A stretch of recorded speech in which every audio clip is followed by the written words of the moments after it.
भोक सही न पारी गाँव जनक पर जणे छाड़िले भिटामाटी धीरे धीरे सुनसान होईगला पूरा गाँ घरे घरे झुलुछि ताला। गंजाम जिला हिंजिली ब्लॉक सारू गाँव देखिबा एही रिपोर्ट।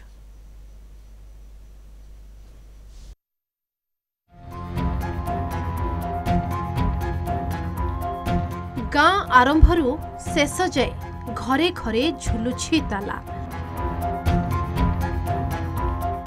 गाँ दांडरे केही देखा जाऊ नाहंती, नीरवी जाइछि गाँर कोलाहल। ए दृश्य हेउछि गंजाम जिला हिंजिली ब्लॉक सारू गाँर। गाँव रे 3000 घर थिले मध्य अधा घरे झुलुछि ताला। निज अंचल रे रोजगार मिलु नथिबारु 70% परिवार बाहर राज्य को चली जाइछंती। पूरा गाँव एबे सुनसान। आई तो किसी धंदा फंदा किसी नाई भूखे रही कौन पदा गले कौन खा पे करी ना रोजगार कर माटी का सरकार तो कहीं पानी फाणी सुविधा किसी करू नहीं आदि क्या कौन पदा गले पैसा कर आज खाइबे क्या किए जाऊँगी राउरकेला जाऊँगी कि कलकत्ता जाऊँगी कि बम्बई जाऊँगी कि बेंगलोर जाऊँगी चलती गला क्या मजूरी कर पीढ़ी काम कर दुख कौन कह एठार कलकारना नहीं एठार सब चाबी पड़ी पड़िशा घर कहीं भी नहांती सब निजुक्ति भी बाहरी जाऊँच सदन खटिबा किए सूता कल किए तंत्र चलांती लुगापटा कारखाना था सुविधा चली पार था। सरकार को निवेदन करुच्ची कल कारखाना निजुक्ति करंतु। सारू गाँव 10,000 ऊर्ध्व लोक एवं बाहर राज्य रे काम करुछंती।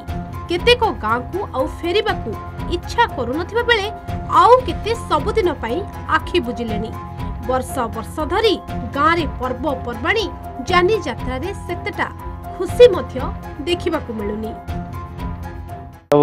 बाहर देश पहले सब देश पड़े अधे खोला अधे गोटे घर खोला चारि घर चाबी गोटे घर खोला घर सब चाबी इनती गाँ जाए बम्बई वाला सब बम्बई से रही आम आज्ञा मूल्य कष्ट पड़ रही बिल बाड़ तो सी आम रही आम पुओं कि देश पड़े आज्ञा विजयाड़ा पड़े आज्ञा कि ना मो पु 3टा मोर पड़े हाँ फैक्ट्री था आज्ञा रहे लोक सहित हाँ आ पर विदेशी आज्ञा जाऊँ सुरत बेंगलोर एबर गोटे 10-15 वर्ष भर कथा किंतु ता पूर्व जो मैंने जाते प्रकृत में जाते बम्बे बस आगु जोड़ा कि माने बहुत भलरे लोक थिले लोक जीवाटा है बाहर को आरंभ पर कमिला माने सुरत बेंगलोर एबर गोटे 10-15 वर्ष भर कथा किंतु ता पूर्व जो मैंने जाते प्रकृत में जाते बम्बे आज दिन में जी आकलन करवा 70% घर चाबी पड़ी लक मैंने कल कारखाना जी था लोक जाई न पदा को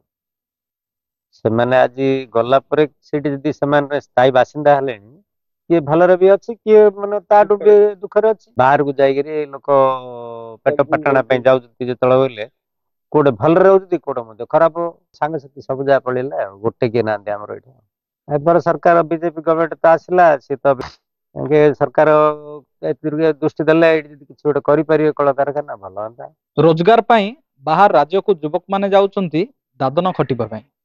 हिंजिलिकाटू ब्लॉक रो सारू ग्रामर प्राय 50% घरे पड़ी ताला। स्थानीय अंचल रे शिल्प प्रतिष्ठा पाई सरकार निकट में दाबी करछंती ग्रामवासी।